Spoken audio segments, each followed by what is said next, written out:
I have a little bit of a confession to make to you. I am a content junkie. I love content. Any type of content you can give me, I love it, especially if it has to do with marketing, business, time management, productivity, all of that fun stuff. And what's even better for me, it's even more of an impactful hit, if you will, is the people who share their behind the scenes, how they set up their days, how they set up their weeks. And that's what we're going to do on this minicast.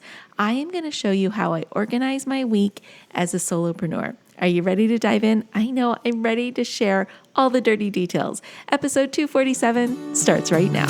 Welcome to the Lora Shipman Show minicast, a special edition of my podcast where it's just you, me, my mic, your earphones, plus quick tips and hacks you can implement immediately to improve your life and your business. Are you ready to get started?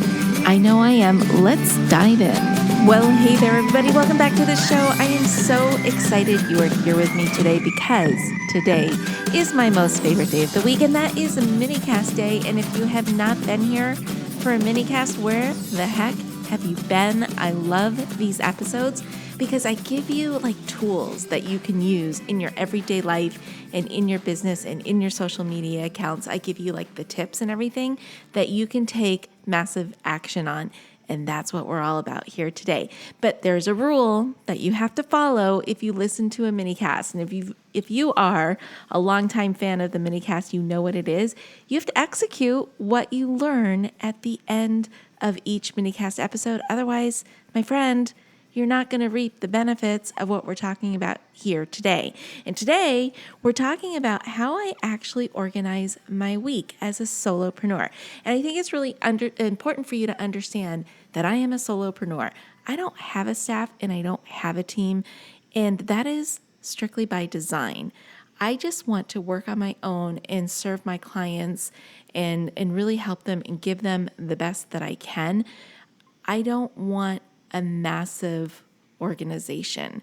That's just not where I am right now. I just love what I'm doing for my clients and how it fills me up. So this plan may not work for a lot of people, or maybe it could be the starting point for you. If you're one of those people who want to scale your company, you might want to think about organizing your week this way to help you scale it. But I'm happy just being a solopreneur and not having a big staff. All right, so let's kind of set this up. I basically batch my week the same way I batch content creation. So if you've been around here for any length of time, you know that I'm totally into batch working. I believe that it makes us more efficient in what we're doing, and we can get a lot more accomplished when we focus on one silo at a time instead of multiple silos all over the place. So I just wanted to preface that first before we get into it. So I broke this down into two ways that I actually batch my week. The first thing I do is I actually set up my day. I figure out how I want my day to look and what works best for me. And what works best for me is if I divide my day into two parts. So you've got the morning and the afternoon. And the mornings are typically for me and my business and what I'm doing. So I will focus only on me in the mornings, and then I focus on my clients and meetings and things like that in the afternoon.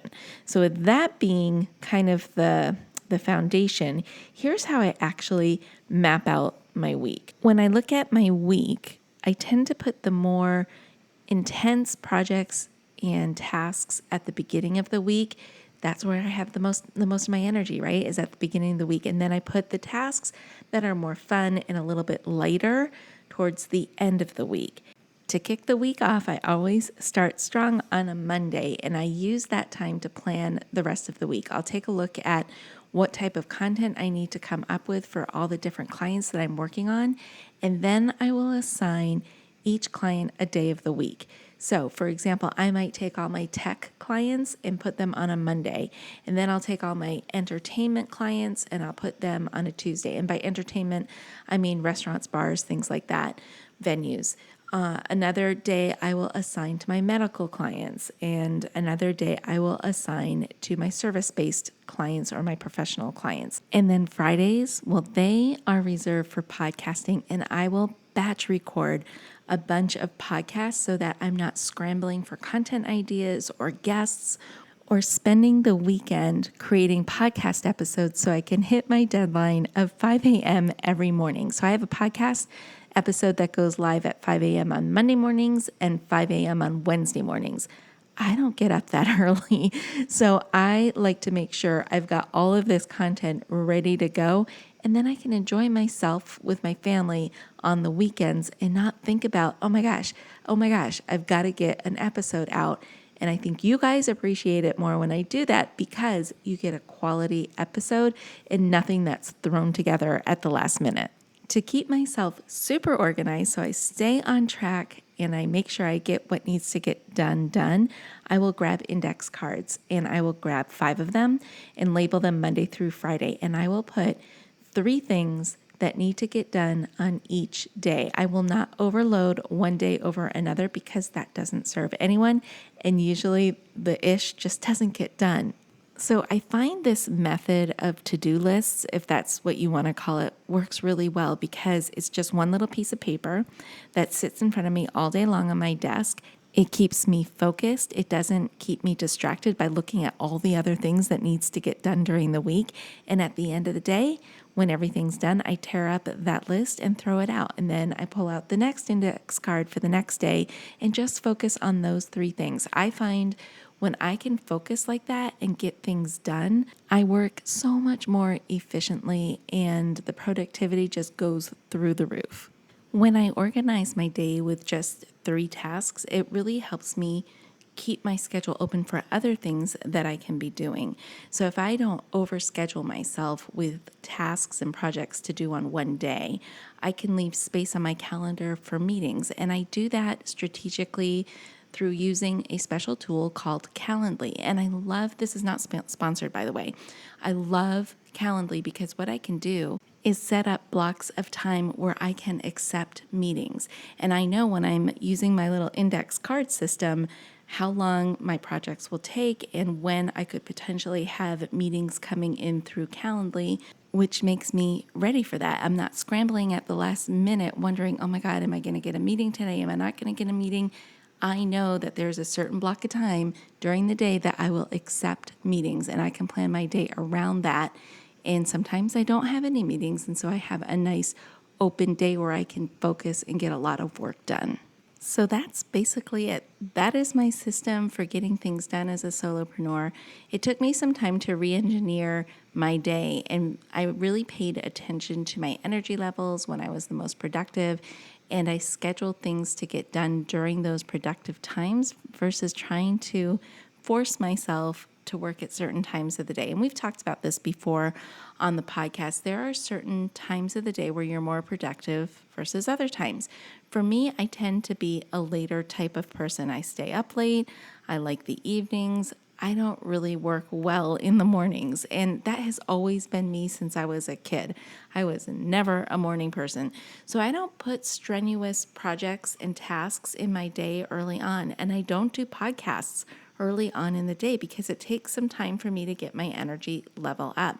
So you really need to look at those things so that you end up working a little bit more efficiently with your body and with your brain, making sure that you put out the best work at the best time.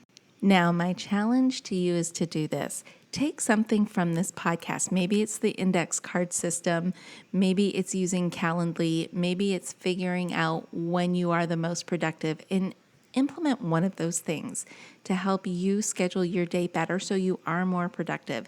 There are some tools that I use also to help me stay on track, and we've talked about them before. And one of them I love is the Pomodoro Technique, and you can go ahead and search my podcast for an episode on this, but really briefly, all it is you're working in like 30 to 40 minute sprints, taking a break, and then working in another 30 to 40 minute sprint. And that really helps you stay focused. When you know you're up against a timer, you'll stay focused. You won't accept any calls. You won't accept any emails. You won't navigate over to social media and see what's going on there. You'll just stay extremely focused and finish what you need to do in a 30 to 40 minute time frame. Okay, my friend. Well, that does it for this episode. I hope you enjoyed it. And until next time, you know what to do. Stay safe, stay healthy, but most of all, stay social. Hey, before you go, I have a question for you. Are you loving the show? Let me know about it. Take a screenshot of the episode you are listening to and drop it in your social media posts or stories. Or better yet, give this show a review on iTunes or your favorite podcast app, letting me know that you listened in. If you have a topic or a show idea, please don't be shy. I want to hear from you. Send me an email or a DM. I would love to hear your suggestions. All the links are in the show notes. Anyways, I just wanted to say thank you, as always, for tuning into the show today and every day you listen in.